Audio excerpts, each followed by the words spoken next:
And we continue our discussion of MCU Phase 4 here in this video series, World of Geekdom. We're going to be discussing now Doctor Strange in the Multiverse of Madness, which, we just got done in our last discussion talking about WandaVision, and WandaVision is supposed to lead directly into this movie. We know that Scarlet Witch will be a part of this film. It's the second Doctor Strange movie, and I look forward to seeing it big time.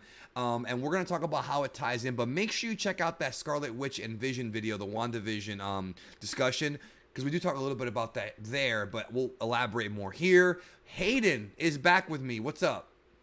How's it going? I'm Hey. glad to be back. All right, so Doctor Strange in the Multiverse of Madness. So I love the first Doctor Strange. Obviously, in the post-credit scene, we saw the setup for this film because none of that was discussed in any of the Avengers movies, the recent ones. Carl Mordo defects from, I guess the Sorcerer Supreme team, I guess you can call it, from Wong and them, and he's going around killing other wizards, just killing other sorcerers, claiming there's too many of them, and because of that, we saw a bunch of them in Endgame. If you pay attention, when Doctor Strange opened up those portals, there was actually several of them coming out from the different, I guess, headquarters or whatever you want to call them. I don't know how you even describe them. And they're out there, but presumably more of them are going to be dead. So could this lead into Strange recruiting Scarlet Witch, possibly from that pocket dimension that we discussed in the last video? What do you think? Yeah, he could play into the end or the fallout of WandaVision if she's going to be in a pocket reality set in the 1950s. Yeah, he could be responsible for freeing her, or he could just come to her aid after she kind of, whatever the conflict in that show is comes to wraps, and she's left probably in shambles in some way. I think that he's going to come get her. Yeah, and to recruit her, I suppose, to be a wizard because she has those abilities. And we talked about it last time. She might be even more powerful than Captain Marvel when she's at max power. Mm-hmm. In fact, she probably is. Now, we found out that besides Carl Mordo's story has to continue here. It can't not be discussed. But we found out that Nightmare is going to be the villain for this. And how are your feelings on that? Because I feel like that's a good choice, but I still want to see what they do with that character. I'm glad they're not going to rehash somebody from the past. I'm glad it's somebody new in this case. Yeah, Nightmare is a cool one. Obviously, a lot of people were expecting Carl Mordo to be the main villain here. He'll be there, but I don't think he'll be the main villain. He'll be there.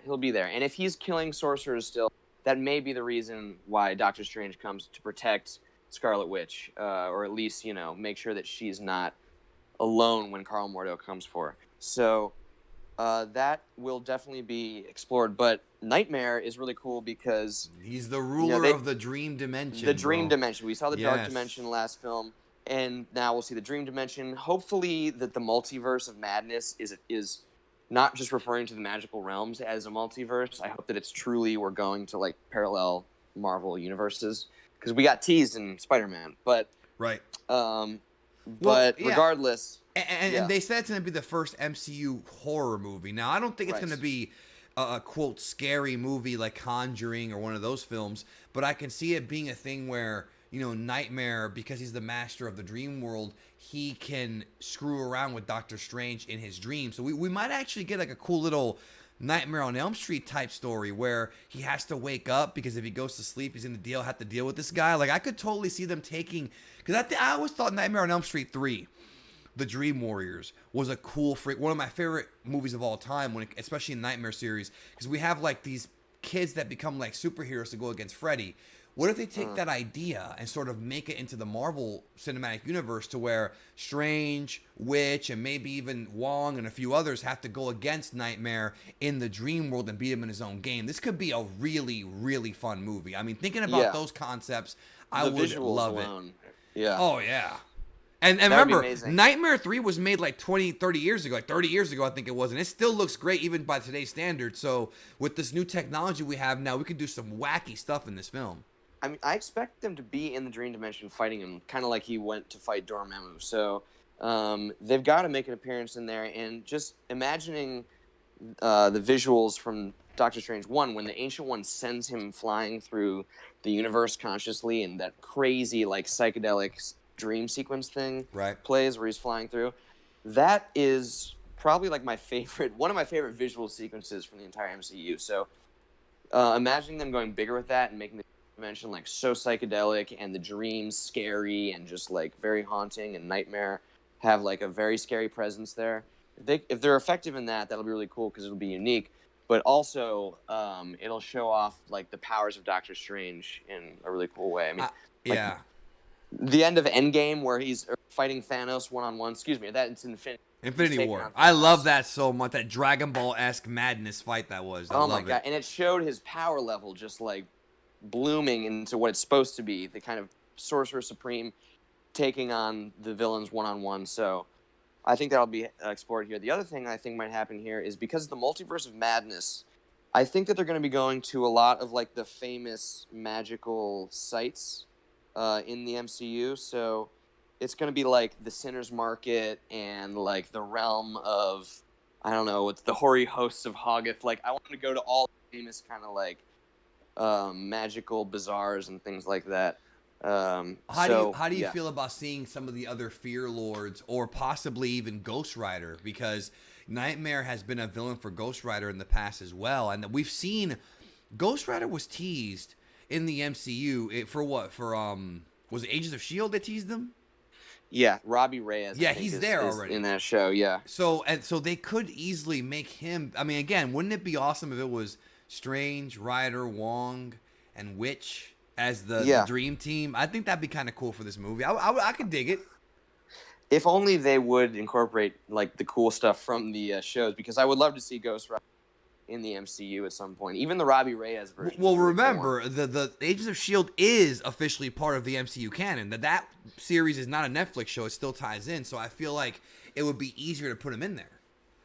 Yeah. I mean, maybe it's still under Marvel TV, so I feel like the feud between Ike Perlmutter and Kevin Feige might prevent that from happening. Still, but I don't know. It's not a Netflix show. It's not a Netflix show, so maybe I would like that. But yeah, the other thing that I'm really hoping here is that we see Doctor Strange kind of go dark, like embrace some of the dark magic that has seduced him at times when he's looking for more power.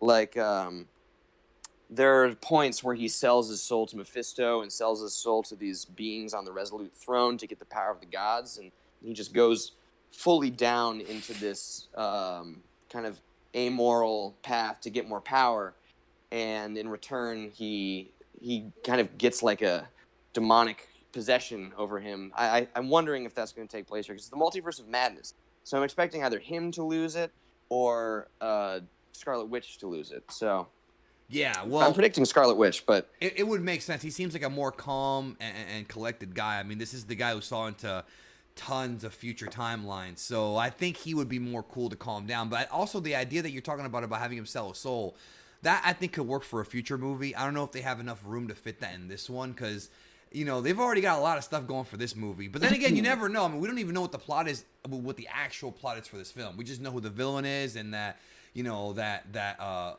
Mordo will be there. We don't really know much else, to be honest. I really hope we get. Oh, go ahead. Oh no, I was gonna say, here's a wacky theory that is the farthest from coming to fruition, but I would love if MCU and Doctor Strange kind of formed a pseudo Defenders here. Like his team because they do a lot of multiverse hopping, and it would never happen, but it would require like Hulk, Namor, Silver Surfer. So it's definitely not happening here, but it's just funny that this is the Multiverse of Madness, because Doctor Strange does like to take the Defenders on weird multiversal missions. So right. Anyway. No, I agree. And also, I really hope we get a cameo from the Ancient One, because I just love her. I love Tilda in that role. I think she's charismatic as hell, and we didn't really see much of her. She's before. Awesome. Yeah. And they did tease the Living Tribunal and stuff like that too. So we talked about the Eternals introducing some cosmic beings. We could also see more of them here. I mean, Nightmare's not really a cosmic being, but because I guess he kind of is. I mean, it's the Doctor Strange villains are all kind of like demigods in some ways. They're not. Yeah. They might not be at the level of eternity and infinity and the in-betweener or death, but they seem to be right in there. Yeah, he kind of exists in that gray area of like cosmic force, or because he is kind of like, he's hard to kill. I believe he's immortal. Like unless you kill him in the dream or something, and he has no. I'm sorry, he's immortal in the dream dimension. So They he's got to get very, him very out, hard. like Yeah, they like gotta like get him out. Freddy, dude. Yeah. This could be an awesome Nightmare on Elm Street 3 type of gimmick we got They're going probably on going to be here. taking some cues from that because the similarities are, I do. so and uncanny. and for those of you out there, if you haven't seen Nightmare on Elm Street 3, if you're gonna watch the Nightmare on Elm Street series, watch 1 and 3. 4 is okay, but 1 and 3 are the best ones. And I got excited now talking about it. So let us know in the comments what you think about Doctor Strange and the Multiverse of Madness. Any final thoughts, Hayden? I think this one is another one that could set up a lot of stuff. And Like I you think say, people are most hyped for this one. Yeah. Oh, for sure. Multiverse is just a trigger word for fanboys. Like, that just gets you going because the possibilities are so exciting. But Right. this, like we say in every video, could lead into the X-Men because if Scarlet Witch is the catalyst and she's going to be going mad, as the title suggests, then that could trigger the House of mutants. M. The mutants may exist in a different universe, and maybe something Oh. brings them in. That could also Yeah, be the case. totally. There's Totally. That's a lot little of bit things. like blunt of a way to bring them in. It's kind of like of a very abrupt way to introduce them. I feel like there's a more elegant way to use with I don't know, the Eternals or seating them in some way where you don't like warp them in, but that is a way to kind of set up the Xavier Magneto relationship and age. Well, same thing with Wolverine. Like we talked about it before in the last video about Eternals triggering mutation and having Scarlet Witch really trigger it. Wolverine's been around forever, so they would have to change that storyline. I'm not sure if I want them to do that. You know, he's been a mutant for hundreds of years, pretty much. You know, he's old. Yeah. So yeah, I don't know. But thank you Wolverine again. Wolverine is something they'll put on the ice. Oh, sorry. I was just gonna say that Wolverine's got to be on ice for a while. With Hugh Jackman retiring and everything. Yeah, well, I don't know who else they can get to play that role, but that's a video for a different day. So thank you again, and we'll talk to y'all soon.